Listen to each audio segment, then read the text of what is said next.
애니 스타. 안녕하세요. 애니드 수다 시즌2 방송을 시작하겠습니다. 지난주에 이어서 저희 수상작 감독님 편 진행하고 있고요. 저는 최유진이고, 예, 저 송시영입니다. 네, 저는 그 엄마의 집을 만든 김창수입니다. 네, 전 나무의 집을 만든 김유미입니다.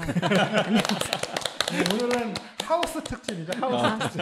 예, 딱딱 운이 맞잖아요. 하우스. 그러니까요. 제목도 글자도 딱 똑같아. 엄마의 집 김창수 이렇게 하우스 약간 또 성도 또 두 분 다 김씨여가지고. 그러네. 딱딱. 그러네. 그러고 보니까. 제목이 나와서 하는 말인데 이거 뭐 다른 분들은 모르시겠지만 김창수 감독님이 작품 제목을 바꾸셨어요, 사실. 맞습니다. 엄마의 집이라는 제목을 이제 최종 정하신 제목인 건데. 오늘 출품하실 때랑 달라요? 네. 원래 출품했을 때는 죄인들이었거든요. 죄인들. 그거 좀. 엄마의 집이 낫다. 그래서 그 죄인들이라는 게 제가 아까 요양보 학원을 다니고 나서 이렇게 뭔가 좀 생각이 바뀌었다고 한 게, 그 전에는 제가 그 자식과 어머니의 그런 그 관계를 봤을 때 서로한테 어떤 그 죄인 같은 느낌인 거예요. 이 부모는, 병든 부모는 내가 이 병이 들어서 자식한테 이렇게 이런 고통을 주니까 자기가 그래서 죄인인 것 같고, 자식들은 여기서 이제 자식인 주인공은 뭔가 제대로 뭔가를 하지 못하는 것 같은 그런 죄책감이 드니까, 그래서 여기서 제가 그 엄마의 집에서 표현하고 싶었던 그 것 중에 이제 아들의 이 죄책감과 책임감에 대한 이야기를 표현을 하고 싶었거든요. 근데 그게 이제 아들뿐만이 아니라 거기에 뭐 어쨌든 그 같이 겪게 되는 가족 안에서의 누구도 그 죄책감을 벗어나는 사람이 없으니까 다들 거기에 이제 어떤 죄인처럼 그런 마음을 갖고 있지 않을까라고 했었는데, 제가 이제 그 요양원에서 실습을 하면서 결국은 내가 이 마지막 선택을 상거리에서 선택을 할 때에 무엇에 목적을 두고 선택을 해야 되나라고 했을 때, 아들의 입장에서 그러면은 정말로 내 엄마가 어디에서 마지막을 보내야 되는가, 그게 집이었으면 좋겠다. 그런데 다른 분들은 어떠실지 모르겠는데, 저는 그 전에 요양원이라는 곳이 조금 그 엄마의 집에서 나오는 메밀밭 나오는 그런 것처럼 약간의 기대가 있었어요. 그러니까 우리 어머니가 혼자 계시면서 이렇게 제대로 케어를 못 받고 또 힘들게 계시는 그런 부분이 있었는데, 요양원에 가면은 전문적인 케어를 받을 수도 있고 전문가들이 계시니까, 그리고 거기에 이제 또래 분들이 계시니까 그래도 말벗이라도 이렇게 하고 그러면은 혼자 계시는 것보다는 훨씬 더 낫지 않을까. 그리고 치매에 가장 좋은 게 이 사회적인 이 관계라고 하더라고요. 그래서 거기에 가면은 조금 그런 부분들이 나아지겠다. 그래서 혼자 계시고 그렇게 있는 것보다는 좋겠다라고 생각을 했었는데, 그게 제가 요양원에 가서 실습을 해보니까 제가 본 곳에서는 거기에 이제 한 20명 정도 되는 분들이 계셨는데, 기본적으로 다 치매가 있으시고 그리고 다 이제 움직이는데 조금 불편함을 가지고 계신 분들이 요양원에 가시는 거니까 다 따로따로 계시더라고요. 같이 뭔가 이렇게 사회적인 어떤 관계를 맺는 게 아니라 그냥 다 따로따로에 거기서 이제 그 돌봐주시는 그분들하고 개인적인 관계지, 같은 이 층에 있어서 이렇게 같은 방을 쓴다고 해서 그런 관계가 아니더라고요. 사실 저도 예전에 뭐 그런 기관들 평가 다녔던 적이 있는데, 그때도 저도 느꼈던 게 하나하나 그냥 따로따로 떨어져 있는 섬 같은 존재예요. 거기 안에서 소통이 사실은 불가능하고 그분들끼리 무슨 우리가 알고 있는 실버타운 이런 느낌이 전혀 아니에요. 맞아요. 그래서 저도 요양원이라고 하면은 이렇게 실버타운이라고 하면 되게 돈을 많이 이제 부담하는 그런 곳이라고 생각을 한 것도 있었지만, 돈이 적게 드는 그런 그 실버타운 같은 좀 이미지가 있었는데, 막상 가서 보니까 이제 그렇게 돼서 그 엄마의 집에서도 이 전반부가 메밀꽃이, 영수가 요양원을 뭔가 경험해 보지 못한, 그러니까 그런 경험을 보지 못했을 때 갖는 기대는 막연한 그런 것이라고 하면은 그 환상을 통해서 이제 자기가 엄마를 정말로 버렸을 수도 있겠구나라고 해서 이제 바위산으로 갔을 때 거기에 노인들이 그 자기 바위 하나에 이렇게 각자 따로따로 있잖아요. 그게 이제 제가 그때 봤던 그런 부분이었는데 문제는 그러니까 그런 것을 경험을 하고 나서도 다시 선택을 해야 되는 그 삼거리에서 내가 그전에는 내 어머니가 내 부모님이 그런 공간에 가가지고 내가 생각했던 그런 공간이 아닐 수도 있겠다라는 거를 알고서도 선택을 해야 될 때 처음과 똑같이 고민할 수밖에 없는 현실이다라는 거를 그 삼거리를 통해 보여주고 싶었던 거죠. 그럼 그때 이제 저도 궁금했던 게 장편에서는 거기 여러 명의 그런 엄마들이 돌산에 네네네네. 보면 있잖아요. 네. 그래서 저는 이제 다른 어떤 각자 사연을 가진 사람들의 이야기가 나오는지가 궁금했었거든요. 그래서 여쭤보고 싶었어요. 저는 그러니까 그렇게까지 이 요양원 안에서의 일들이 나오는 건 아니고 주인공 가족들과 그 어머니가 이 요양원을 가기 위해서는 뭐 잘 아시겠지만 노인 요양 등급을 받아야 되잖아요. 그래서 그거를 받으려고 그러면은 노인 요양 보험을 받으려고 그러니까 등급을 받으려고 하면은 내가 혼자서 일상생활을 못 한다라는 것을 증명을 해야 되거든요. 그래서 치매가 있던가 아니면 움직이질 못하던가 아니면 대소변을 못 가리던가 거기에 따라서 등급이 정해지거든요. 그래서 그 등급을 받지 못하면은 요양원을 갈 수가 없어요. 그래서 그 등급이 없는 분들이 요양병원에 가시는 거죠. 그러니까 그게 이제 조금 다르기는 한데 네. 그래서 이제 그 요양원 이야기가 나오는 것보다는 그 요양 등급을 받기 위해서 그런 과정들 그리고 또 이 어머니가 이제 그 극 중에서 이제 어머니가 아팠을 때 가족들이 연명 치료에 대한 그 의향서를 쓰는 그런 부분들. 그러니까 실제적으로 내 부모님이 정말 이 돌아가시기 직전까지 많이 아프게 됐을 때 겪어야 되는 그런 일들이 이렇게 쭉 보여지면서 이제 그 마지막에 어떤 선택을 하게 되는 그런 과정들이라서 이렇게 여러 이렇게 인물들이 나오기보다는 한 가족을 중심으로 해서 이렇게 이야기가 진행되는. 참 마음이 무거워지네요. 너무 무거운 이야기였나요, 제가? 아니 뭐 일단은 뭐 예.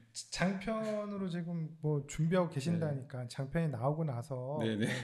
조금 더 풍부한 얘기를 네. 아니 이게 할수 있길. 남 일이 아니라서 너무 이입하셨어. 이게 막 근데 자꾸 생각하게 굉장히 돼서 전문적으로 무거워지네요. 들어가셔가지고 요양병원 다르거든요. 다르고 요즘에 아마 우후죽순처럼 생기는 거는 요양병원이에요. 그게 이제 나름대로 수익 사업이 되고 또 이게 등급이 있고 없고가 이제 비용 차이가 꽤 나거든요. 네. 비용이 비싸요 요양병원 네, 같은 네, 경우가. 그래서 뭐 한 달에 진짜 뭐 형제들이 많고 그런 거 아니면 정말 부담이 많이 되는 액수거든요. 액수 자체도. 그래서 이제 그냥 전문적으로 들어가서 순간 내가 어디까지 이거 맞장구 쳐드려야 되죠? 이런 생각을 했어요. 그럼 화제를 확 전환해 보죠. 네. 나무의 집은 왜 나무의 집인가요? 확 뛰는데? 네, 확 끊어야 돼. 답이 없어. 그러게 그냥 저는 되게 단순하게 나무로 그 나무의 몸을 이용해서 어떤 집이 가정을 이뤄간다는 의미로 이제 생각을 했거든요. 그렇기도 하고 이제 가구라든지 이제 도구로서도 만들어지는 그러니까 집 하우스라는 의미도 있어서 같이 이제 의미가 포함되는 집이라는 걸 썼고요. 네, 뭐 그래서 쓰게 됐습니다.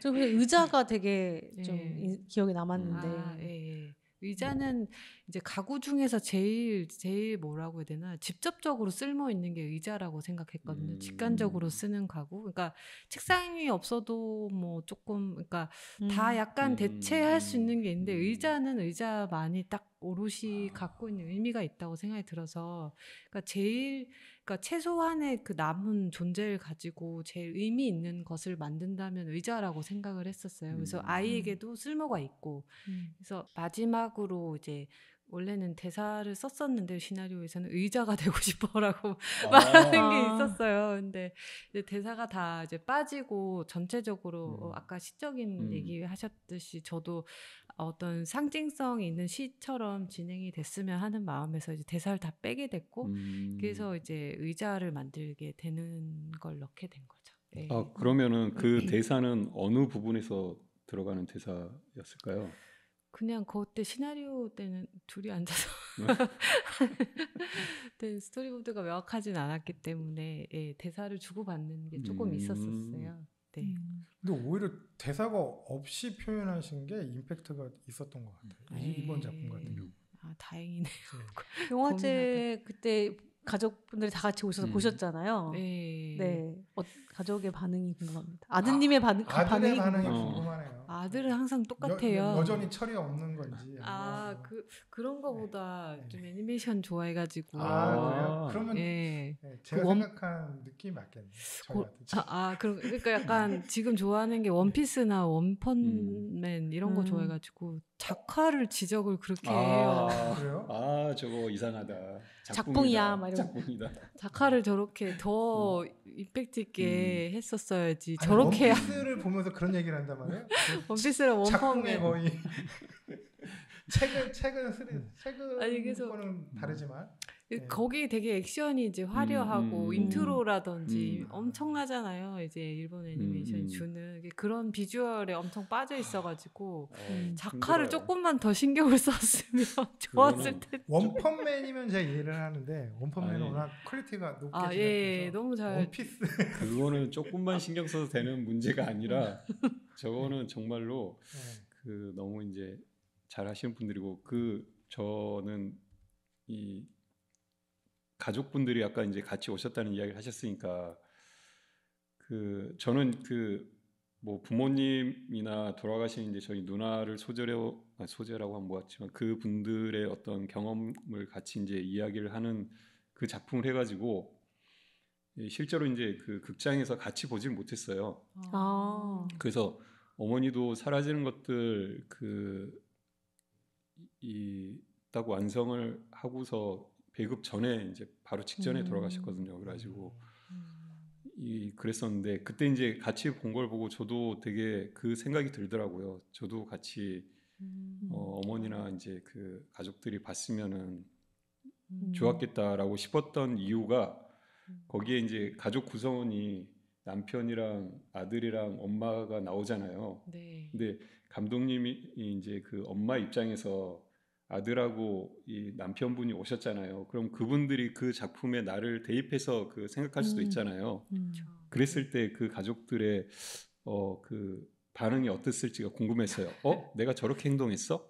뭐 막 이럴 수 있잖아요. 근데 이제 그러기에는 이제 너무 오래 이제 별로 그렇게 디테일한 얘기는 안 하는 것 같고 그냥 작품으로 봐주는 것 같아요. 애는 그냥 별개로 내용은 좋은데 작화가 너무 딸린다. 그 얘기 해야겠네. 애니메이터. 원펀맨 원피스랑 비교를 그리고 남편도 네, 남편도 이제 애니메이션 감독이고 또 작업을 했기 때문에 작업적으로 봐주는 것 같아요. 그래서 작품이 뭐 좋았다, 뭐 그리고 그 해오는 동안 어떻게 보면 가족으로서 서로 이제 같이 도와주면서 정신적으로나 뭐 육체적으로나 여러 가지를 이제 서로 도와줌이 있었기 때문에 완성을 할 수 있었던 거거든요. 그래서 다 아이도 그렇고 다 도와주고 저도 많이 도움을 받았기 때문에 서로 좀 그러니까 내용적인 부분보다는 완성을 한 거에 대해서 이렇게 좀 그런 시선으로 얘기를 하게 되는 것 같아요. 감독님은 장편을 하시고서 사실 아까 힘들었다라고 하셨는데 거의 안 쉬신 것 같아요. 뭐 쿠키 커피 도시락 뭐 감독님 혼자 하신 건 아니지만 그것도 참여하시고 그리고 나서 지금 이 나무의 집도 하시고 계속 지금 쉬지 않고 계속 작업을 하신 거네요. 그러게요. 그 쿠키 커피 도시락은 그 한병화 감독님이 약간 꼬셔가지고 그냥 하게 됐는데 그때도 이거 뭐 옴니버스식으로 뭐 하신다고 네. 말씀하셨던 것 같아. 그게 이거구나. 네, 원래 나무의 집만 이제 했었어야 되는데 이제 그 사이에 맞아요. 코드가 들어오게 되면서 이제 제목은 중간에 말씀 안 하셨는데 그때 뭐 이런 거 하신다고. 기억력이 아주 좋으시네요. 아니 그냥 기억이 다 안 나요. 근데 그냥 그 마지막쯤에 말씀하셨던 거라 그냥 스쳐다 지나가듯이 좀 기억이 나는데. 그거 이제 마지막 저도 약간 이제 중간에 끼게 돼가지고 작업을 하게 돼서 근데 그게 참 또 은근히 상영을 많이 하게 돼가지고 나름 되게 의미가 있더라고요. 저 또 감독님들하고 같이 뭔가 공동 작업을 해본 적이 없었으니까 이제 그러면서도 또 정서적으로도 많이 이제 교감하면서 좀 되게 이게 다들 고독하게 작업을 하잖아요. 근데 그런 별 얘기 아니지만 서로 주고받으면서 작업을 하니까 되게 의지가 많이 되고 저도 지금 많이 이렇게 좋은 동료가 생긴 것 같아가지고 그 작품이 되게 많이 이제 의미가 큰 것 같아요. 와 그러면 한 해도 안 쉬시고 계속 하신 작품이 나온 거네요. 지금 그러네요. 3년 연속으로. 근데 나무의 집은 이제 끝나고 좀 쉬고 시나리오 지금 쓰고 있었죠. 이제 작업은 일단 멈추고. 김창수 감독님도 만만치는 않으세요? 그렇죠. 안 쉬시는 것 같아요. 그러면 지금 준비하고 계시는 게 요거 장편 준비하고 계시는 거예요? 네, 작년부터 이제 계속 작년에는 그 독립 장편 그 제작 지원을 받아가지고 이제 그 애니메틱스를 좀 그 하고 있었고, 그리고 이제 그 나머지 부분들과 이제 또 말씀드렸다시피 이렇게 새로 경험한 그것들을 이렇게 바탕으로 해서 조금 더 다듬는 작업을 하고 있고. 감독님도 2년에 한 편씩 거의 지금 하고 계시네요. 그럼 장편이면은 내후년쯤에 나올라나요? 네, 장편을요?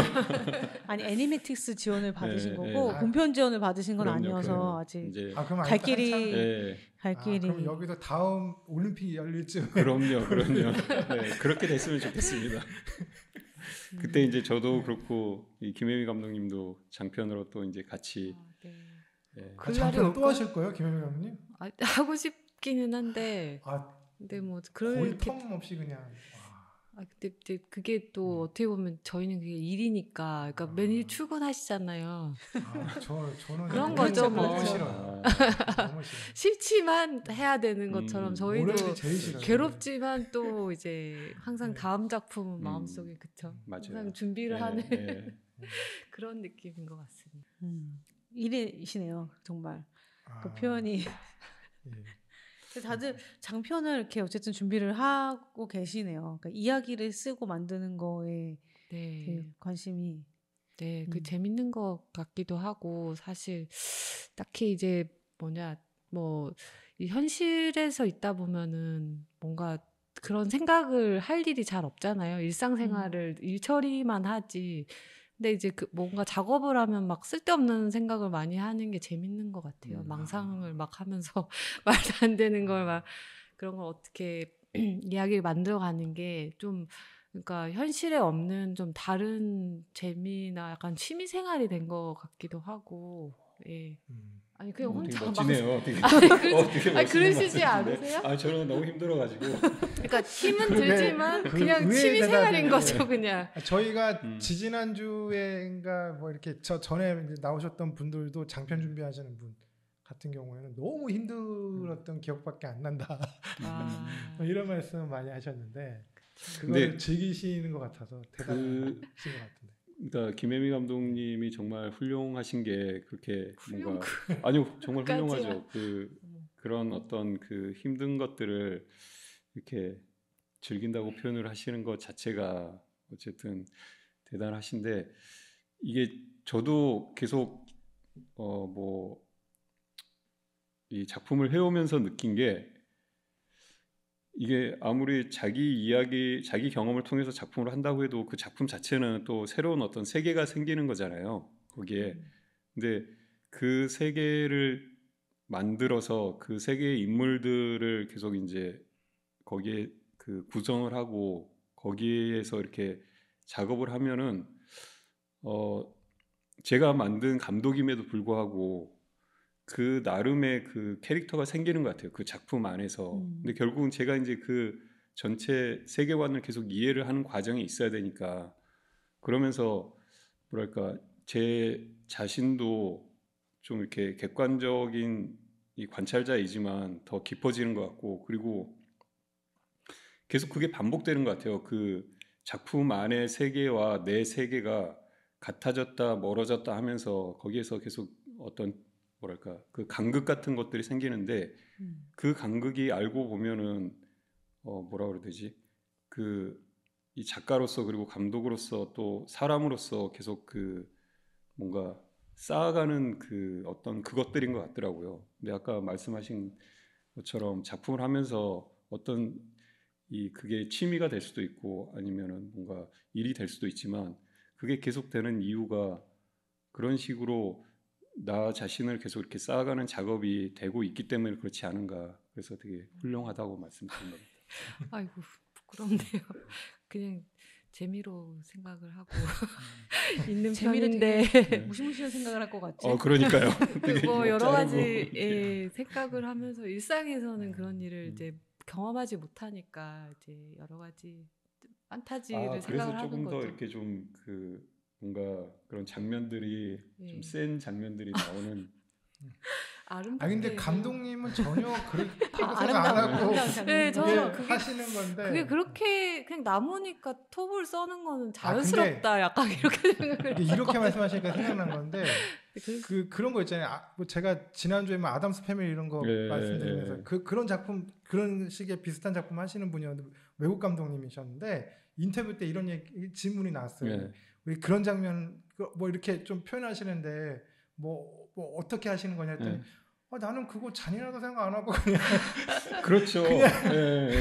이게 그런 거예요 지금 감독님은 그냥 미의 관점이 틀린 거지. 미의 관점. 맞아요. 그 영화적 판타지고 그냥 비주얼적인 재미라고 저는 생각하는데 보실 땐 그럴 수도 있겠구나. 그래서 이런. 예전에 그 기에르모 델 토로의 그 저기 무슨 그 외계인하고 사랑하는 그 저기 작품 있고 갑자기 제목이 인어랑 뭐 있잖아요. 뭐 외계인이랑 뭐 여자랑 여인이랑 이렇게 사랑하는 게 있는데 그거 보고 자기는 너무 저거한 뭐 러브 스토리였다고 이게 인터뷰 때 얘기를 하더라고요. 근데 물론 저도 그렇게 생각하고 뭐 약간 잔혹 동화라고 생각하면서 봤는데 본인은 그거 너무 아름답다라고 생각을 했다라는 건데 디자인적으로는 아름답다라고 얘기하기엔 조금 그렇잖아요. 그 제가 갑자기 그 쉐이프 오브 워터인가? 그럴 거예요. 그 작품이 사실은 거기서 남자 주인공이 아름답다고 말하기에는 그런데 아무튼 일반적으로 봤을 때 그게 미의 관점에 틀리구나 그런 생각 그때 많이 했었어요. 근데 확실히 감독님도 약간은 근데 그런 관점들을 이렇게 감독들마다 좀 다르게 가지고 있어서 작품들이 그럼요. 다양해지는 그게 거니까. 뭐 나쁘다는 게 아니라 그렇기 때문에 또 다른 여러 가지 창작이 나오고 그러는 거니까. 김혜미 감독님 스타일이 나오는 거죠. 그러니까요. 또 김혜미 감독이다 이런 느낌이죠.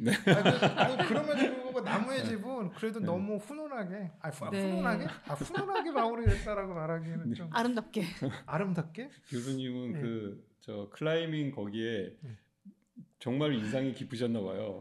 왜냐면 또 장편이기도 했는데 약간 조금 좀처럼 볼 수 없는 소재를 그 임신한 여인과 클라이밍인데 또 장르 약간 공포스러우면서 약간 그런 장르여서 약간 좀 그 정서적으로 이렇게 또 이게 좀 공포스러운 부분들이 있어요. 감독님은 동의 안 하실 것 같긴 한데. 아니요. 그래서 그런 부분이 있어가지고 뭔가 김혜미 감독님은 현실을 되게 극대화해서 판타지를 만드는 것 같고 김창수 감독님은 어디인가 다른 세계로 이렇게 넘어가면서 어떤 그런 판타지가 있는 것 같아요. 두 분의 약간 다른 현실에 기반하고 있으면서 굉장히 좀 다른 현실에서 일어나는 일들을 묘사를 하시는데 완전히 다른 걸 가지고 와서 이제 하시는 스타일. 나무니까 뭐 자를 수 있지. 그렇죠. 그러니까 굉장히 솔직한 표현인데 처음부터 이제 거의 그 다 썰고 이렇게까지 될 거라고 이제 생각을 하고 소재가 아주 잘 맞다. 그 다 흙으로 돌아가야 되니까 그래서 그렇죠. 멀리 그러니까 다 이치에 맞다 해서 자연 이제 친화적인. 그래서 전체적으로 그러면 여기 썰고 저기 썰고 잘 맞네. 썰고. 아니 그게 세계관이 있어요. 그 방금 말씀하신 그런 장르가 있어요. 아예 보면 뭐 좀비가 나온다든지 아니면은 뭐 아까 얘기했던 아담스 패밀리의 후속작이라고 하는 게 넷플릭스에 나왔었잖아요. 시즌 2까지 나왔나? 네. 갑자기 또 제목이 생각이 안 나는데 거기 보면 되게 일반적으로 나오는데 사실은 그 묘사가 사실 남다르거든요. 막 이렇게 뭐 조금 뭐라 그래야 되나? 조금 그 일반적이진 않은데 일반적인 사람들 봤을 때 거기 너무 당연하다는 듯이 이렇게 묘사되면 나와요. 근데 그런 세계관이 있거든요. 근데 그런 세계관을 또 만드는 거는 또 어려운 거기 때문에 또 그런 거에 또 요즘엔 또 많이 호응을 하시고 또 이런 층이 또 있고 저도 사실은 되게 그 좋게 봤어요. 저도 약간 좀 동화가 되는지 모르겠는데 사실 이게 손가락 자르고 그럴 때 저는 그 생각을 안 하고 보게끔 이 동화가 된 건가? 김장수 감독님은 정말 어디에 잘 들어가세요. 작품 속에서 어딘가를 들어가요. 네, 그게 약간 스타일 같기도 하고 또 그런 것 같아요. 이게 너무 현실적인 이야기를 하다 보니까 그 다른 어떤 뭔가를 보여줄 공간이 필요하기도 하고 약간 이세계 판타지가 네, 그리고 섞여 있는 것 같아요. 네, 이세계라고 하니까 막 요즘 트렌드긴 한데 아니 제가 그리고 또 그 무연물을 좋아하거든요. 무연물이요? 네, 그래서 뭔가 그치, 그 무역 같은 것도 보면은 어디 뭐 그 우물에 빠지거나 아니면 뭐 폭포 뒤로 들어가거나 어디로 뭔가를 맞아. 거기서 수련을 하고 그렇잖아요. 네. 기연을 얻고. 갑자기 생각나네요. 또 영웅문이 생각나죠. 네, 근데 이제 그것도 그렇지만 아까 말씀드린 것처럼 이게 그 현실의 이야기만 이렇게 쭉 하는 것보다는 다른 거를 빌어서 하는 게 더 효과적이기도 하고. 예, 그래서 이제 그러면은 이제 김장수 감독님은 다음 작품으로 이제 장편 앞으로는 좀 매진하실 건가 아니면 단편을 또 고민을 하고 계신지. 장편을 지금 하고 있는 것을 끝까지 해서 완성까지 가는 게 이제 제일 목표이긴 한데 그게 지금 너무 어렵기도 하고 또 저도 이 허범욱 감독님 이번에 이제 상영하실 때 잠깐 이야기를 나눌 기회가 있었는데 정말 오랜 기간 동안 정말 그 각고의 노력으로 만드셨더라고요. 네, 9년이 걸렸답니다. 네, 그래서 제가 그분한테 그 이야기를 듣고 질문을 한 게 혹시 저 나이가 어떻게 되세요? 그랬거든요. 근데 지금 제 나이에 9년이라고 하면은 환갑이 넘어요. 그러니까 이게 너무 김혜희 감독님도 잘 아시겠지만 이 단편이든 장편이든 작품 하나를 만든다는 거는 정말 엄청난 에너지가 드는 작업인데 이거를 장편을 그렇게까지 해가지고 만약에 해내면은 좋겠지만 그렇게 돼서도 사실 진행을 한다고 해서 이렇게 할 수 있을지 없을지 모를 정도로 지금은 상황이 좋지가 않고 그러니까 이거 장편만 해가지고 그게 9년이 됐든 10년이 됐든 뭐 끝까지 매진을 해서 완성을 해보고 싶은 마음이 있지만 실제적으로는 중간에 뭐 다른 작업들을 통해서 또 제작비를 마련해야 될 수도 있고 그래서 일단은 기본적으로는 장편을 계속 하겠지만 이후에는 이제 뭐 다른 것들도 좀 같이 병행을 해야 되지 않을까 싶습니다. 내년 울주 내시는 거죠? 그렇죠. 그러면 다음에는 엄마의 산으로. 엄마의 산. 울주 사랑영화제 출범을 하시는 걸로. 산에서 벌어진 일로. 아니면은 엄마의 나무나 나무의 엄마. 나무의 엄마. 나무의 엄마. 기대되네요. 나무의 엄마도 나무겠죠? 나무의 엄마인데 양이야. 왠지 제목과 다르게 계속 양이 나와. 그러니까요. 네. 정말 어떤 작품이 나올지 궁금하네요. 감독님은 그러면 어떻게 계획이요? 네, 계획.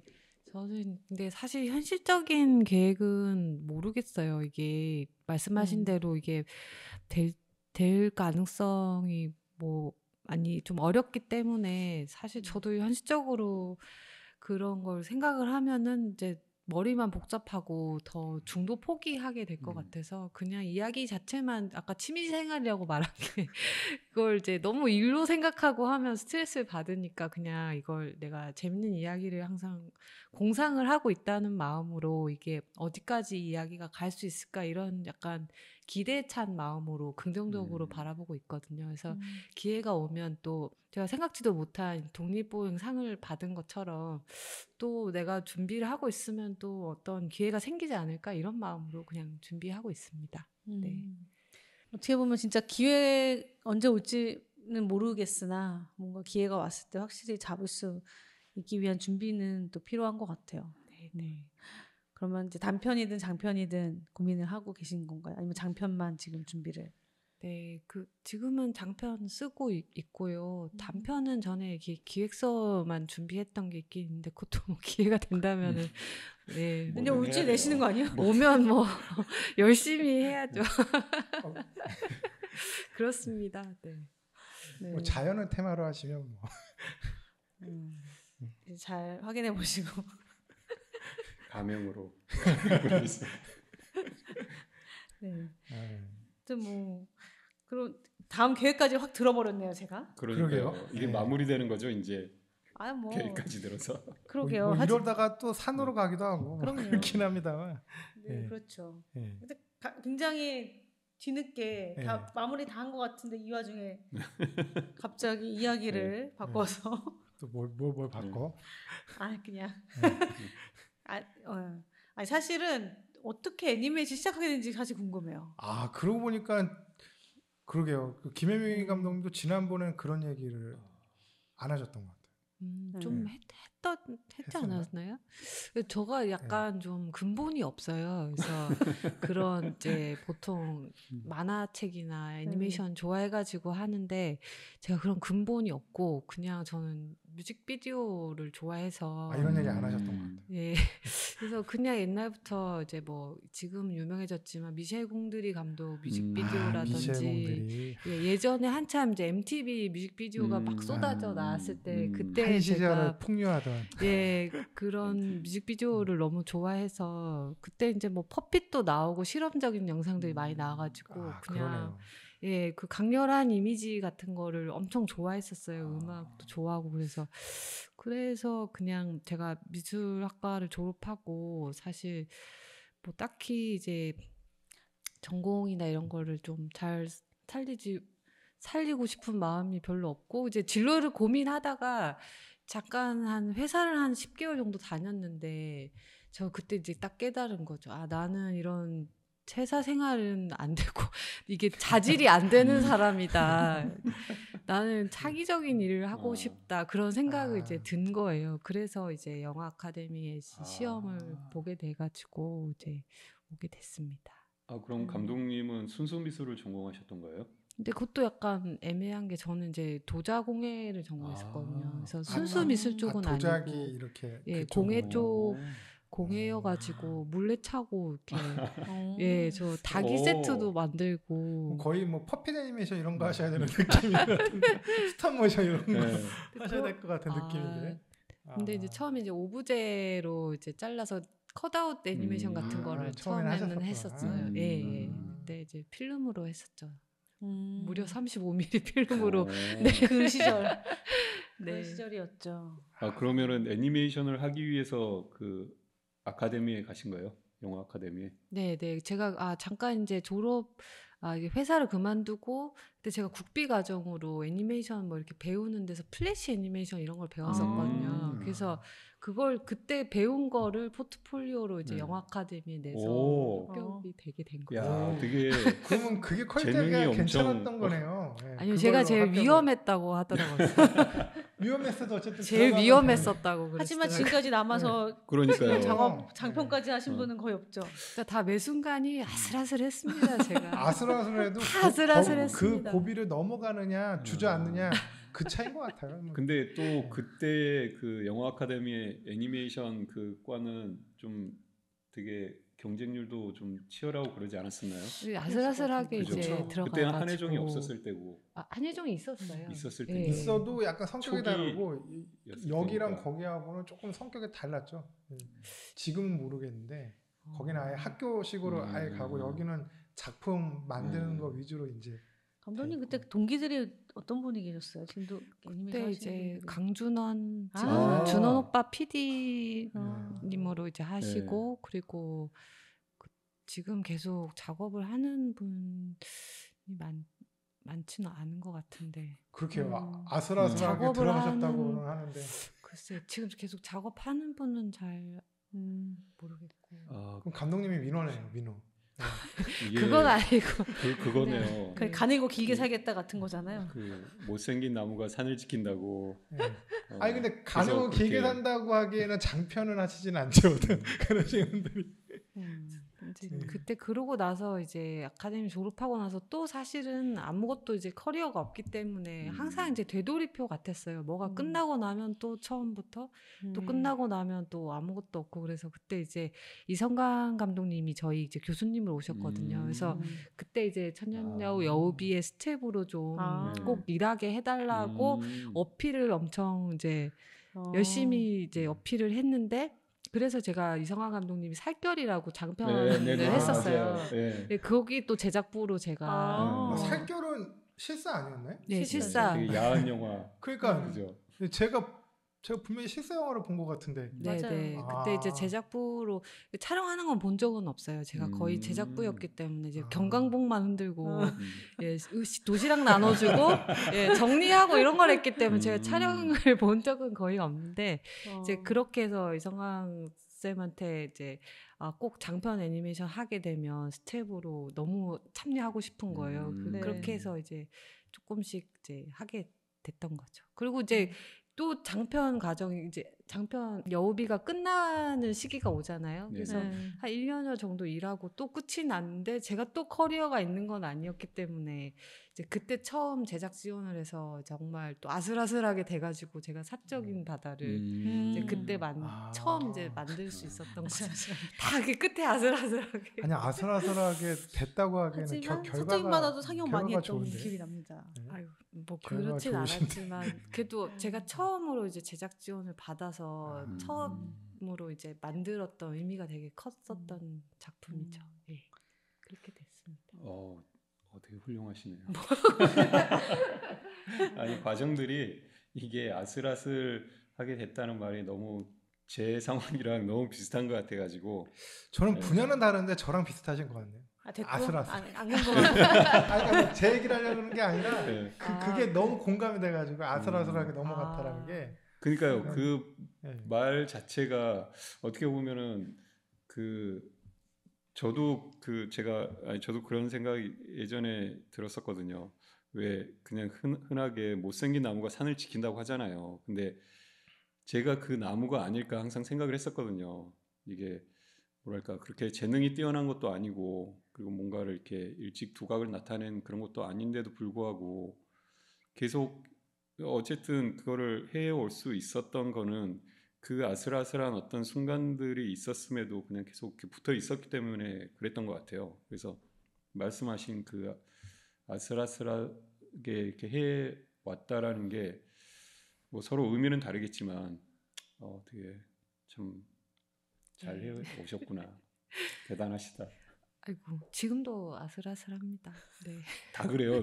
다 아슬아슬. 지금은 너무 상황이 네. 그거는 요즘에 분야를 막론하고 그냥 네. 버티는 사람이 이기는. 맞아요. 예. 그게 뭐 버티면은 정말 용하다는 평가를 주변에서 하죠. 저도 지금 그러려고 발버둥 치고 영화제도 있어요. 아슬아슬하게 했고. 그러니까요. 그러네요. 그러네. 또 맞네. 또 슬픈 얘기를 해. 또 끝날 때 되는데 그 슬픈 얘기하면 안 슬픈 되는데. 얘기를 해. 그래서 감독님 아니, 어떻게 시작하셨어요 애니메이션? 진짜 감독님 얘기를 들어야 진짜. 네. 그러네요. 아니 저도 저도 이제 그런데 저도 이제 그 아슬아슬하다라는 그 말이 저한테도 맞다고 생각하는 게 저는 이제 뭐 따로 미술을 배우거나 학교를 다니거나 뭐 그렇게 전문적인 교육을 받아서 애니메이션을 한 게 아니라 처음에는 저는 지방에서 이제 뭐 그림을 좋아하고 하기는 했지만 따로 뭐 하는 건 없었는데 이 소년 만화 그 예전에 90년대 중반에 한참 유행이었었잖아요. 그래서 소년 챔프였던 걸로 기억을 하는데 거기에 이렇게 또 공모를 했었어요. 그래서 뭐 그래도 나름 이렇게 잘 그린다고 하니까 나 정도면은 뭐 되겠지라고 했는데 1차가 된 거예요. 그래서 이거 됐다. 그때 이제 서울에 굉장히 치열했을 거예요. 이제 서울에 가서 이제 나도 이제 만화가로 하는구나 했는데 2차에서 떨어졌어요. 네. 그래가지고 이게 또 1차가 됐다 보니까 이제 그 계속 계획을 세워놨을 거잖아요. 서울에 가가지고 이걸 하고 그래서 여기는 뭐 그때 피자헛에서 알바를 하고 있었는데 네. 그만두고 이러다가 그랬는데 그렇게 됐어가지고 그러면은 그냥 뭘 말해야 되나 했는데 다행히 거기 뭐 공모전에 낸 작품을 보고 어떤 작가님이 이제 문화생으로 해봐라라고 해서 서울에 올라와서 그분을 통해서 애니메이션을 이제 동화 사무실을 통해서 하게 됐죠. 그게 20대 이제 중반이었었는데 그때부터 이 동화를 쭉 해오면서 그런 이 작업자로서 일을 해오다가 뭐 아까 말씀드린 창작 일을 해보고 싶어서 갔던 데가 이제 거기에서 이제 김혜미 감독님을 만난 거죠. 그 천년여우 여우비를 하면서 여우비 할 때 그때 처음 뵀었어요. 네. 그럼 그래도 꽤 오래된 네네.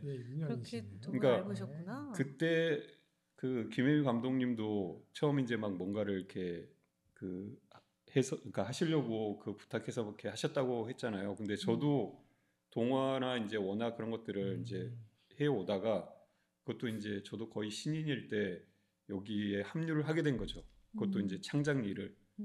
그래서 그 전에는 계속 OEM이라는 이 일본이랑 미국의 그런 시리즈물 하청 일을 하다가 이거는 내가 작업자로서 할 수 있는 게 너무 한계가 명확하고 그리고 좀 더 내가 뭔가를 더 내 이야기라고까지는 할 수 없지만 나의 뭔가를 조금 더 표현할 수 있는 작업을 하고 싶다라는 게 그때는 창작 일이었거든요. 그래서 그때 이성환 감독님을 만나서 이런저런 이제 이야기를 듣고 하면서 그러면 나도 작품을 해보고 싶다라고 해서 뭐 연상호 감독이나 장혜영 감독이나 이제 그렇게 박재영 감독이나 해서 쭉 만나면서 그분들의 작품들도 보고 또 그분들이 이제 작품을 하는 어떤 과정들을 이렇게 보게 되니까 그러면은 나도 작품을 해봐야겠다라고 한 게 이제 40대 중반에 첫 작품이 나오게 된 어둠의 저편인가요? 네네. 그렇게 해서 이 인디애니 페스트에서 자원봉사자 분들이 주시는 상을 받았다. 어둠의 저편도 어딘가 들어가요. 네. 지금 문 열고. 네. 거기는 이제 과거의 집으로 들어가죠. 네. 그러니까 저는 이제 뭐 감독님과 비슷하게 저도 그것을 해오면서 제 나름대로는 정말 열심히 해왔지만 그래도 뭐랄까요 제대로 이렇게 갖춰지지 못했다라는 느낌. 그러니까 작품을 어떻게 만들지도 모르고 왜 학교에서나 아니면 어떤 그런 기관에서는 그래도 작품을 어떻게 만드는지에 대해서는 이렇게 알려주잖아요. 근데 저는 이제 그런 것도 아니고 혼자서 그것들을 이제 다른 감독님들 통해서 물어보면서 이렇게 거의 독학식으로 해야 됐고 거기에 이제 아까 말씀드렸던 이제 감독님들이 많은 도움을 주셨지만 그럼에도 불구하고 어쨌든 혼자서 그것들을 해 나가야 되는 작업들을 했었기 때문에 항상 그 마음이었던 것 같아요. 조마조마하고 다음에도 이 작품을 할 수 있을까? 그리고 제작 지원도 내가 이번에는 받았지만 다음에 또 받을 수 있을까?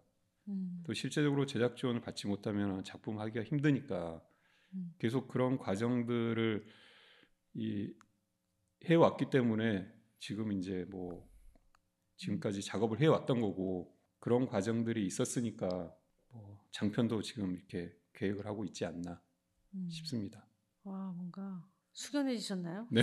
아니 뭐 그러니까 뭐 보통 이제 조금 뭐 연령대가 이게 좀 어르신 분들이랑 얘기하면 뭐 옛날부터 애니메이션 좋아했고 막 이렇게 시작을 하는데 확실히 이제 저는 이제 공감 가는 요소들이 있어요. 이게 아까도 뭐 아슬아슬했다 이거부터 시작해서 이제 감독님이 이제 뭐 이렇게 이런 여러 가지 과정을 통해 가지고 뭐 어떻게 보면 늦게나마 또 어떻게 본인이 하고 싶은 일 찾아서 이제 여기까지 왔다는 거잖아요. 네네. 저는 굉장히 그 약간 조금 그 울컥거리는 지점이 있어요. 그런 지점에서. 그래서 사실 이런 분들을 저는 존경하거든요.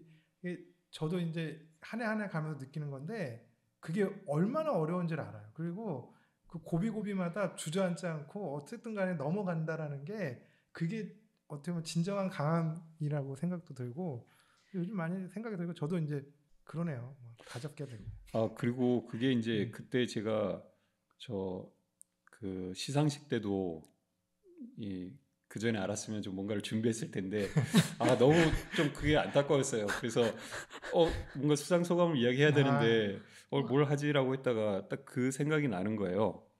그러니까 저도 이제 그 이번에 인디애니 페스트가 어떻게 뭐 운영이 될 수 있었는지를 들었기 때문에 그때도 말씀을 드렸지만 이런 인디애니 페스트 같은 제가 작품을 하고서 발표할 수 있는 공간이 있었기 때문에 해왔던 것 같아요.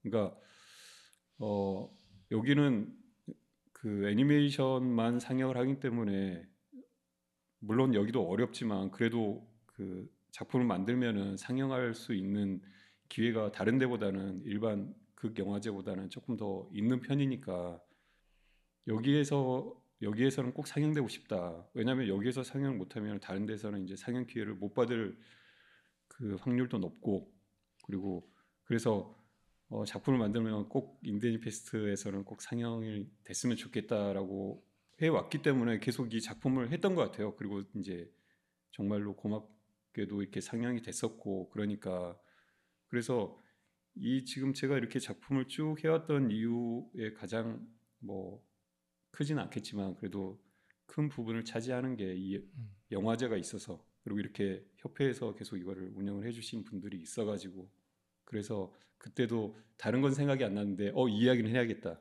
싶더라고요. 우리 영화제도 그냥 아슬아슬하게 넘어갔죠. 그러니까요. 마지막에 아슬아슬. 네, 아주 아슬아슬하게 넘어갔습니다. 그러니까 얼마나 힘들어요. 그런 어떤 순간들을 계속 그래도 해 나간다는 게. 맞아요.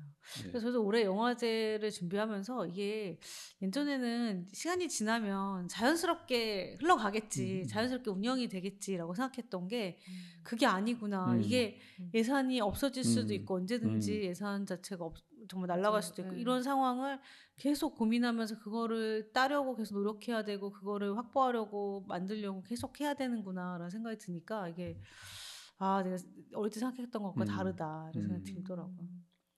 혼자서 좀 뛰어다닐 줄 알았더니 안 뛰어다니네요. 20살쯤 되면 알아서 뛰어야 되는 거 아니에요? 그러게요. 프로로면은 이제 알아서 그렇죠. 독립하고 막 그래야 되는데 그러니까요. 그게 안 되네요. 네, 그렇습니다. 뭐 나는 20년 갈까 싶기도 했는데 처음에 시작할 때. 처음에는 뭐 3년만 하면 되는데 10년 하면 뭐 했는데 나는 생각보다 그냥 휙 가더라고요. 영화제 내년에도 해야 될 건데 처음에 2005년 했을 때 그 생각을 처음 했었죠. 근데 그게 제일 큰 것 같아요. 내가 작품을 한다고 했을 때 이거는 발표될 공간이 없으면은 사실 그냥 나만 보는 거잖아요. 이게 그러니까 발표될 공간이 그래도 그나마 이제 가능성이 좀 있는 공간이 있다라는 게 얼마나 큰 건지 이렇게 이 작품을 하기 전에는 다른 분들의 그 작품들을 볼 때는 그런 생각을 못 했었거든요. 작품을 하면 당연히 상영되겠구나 라고 그랬었는데 막상 이제 해보니까 이게 너무 어려운 일이구나. 그러니까 초청을 받는다는 것 자체도 그렇고. 그럼요. 저희 그 영화제 본선에 올라오신 분들은 이게 경쟁률이 꽤 치열해요. 네, 작품들이 점점 좋아지고 있어서. 그러니까요. 그리고 계속 만드시니까 감독님들이 생각보다 주기적으로 쉽지 않습니다. 어떤 애는 뭐 예전에 어떤 애는 몰리고 막 이렇게도 얘기했는데 요즘에는 매년 그만큼 그 작품 수가 생기니까 근데 또 작품을 틀 수 있는 그 뭐 개수라든지 이런 거 한정돼 있잖아요. 그러니까 이제 본선에 올라와서 상영되는 것만으로도 굉장히 뭐 큰 성과를 얻으신 거죠. 저희 뭐 시간이 많이 이제 지나가서 마지막으로 소감 네 한마디씩 하시고 마무리하겠습니다. 그냥 저는 지나간 걸 사실 그렇게 되돌려서 많이 생각하는 편이 아니거든요. 그러니까 거의 안 하는 편인데 너무 단순한가요?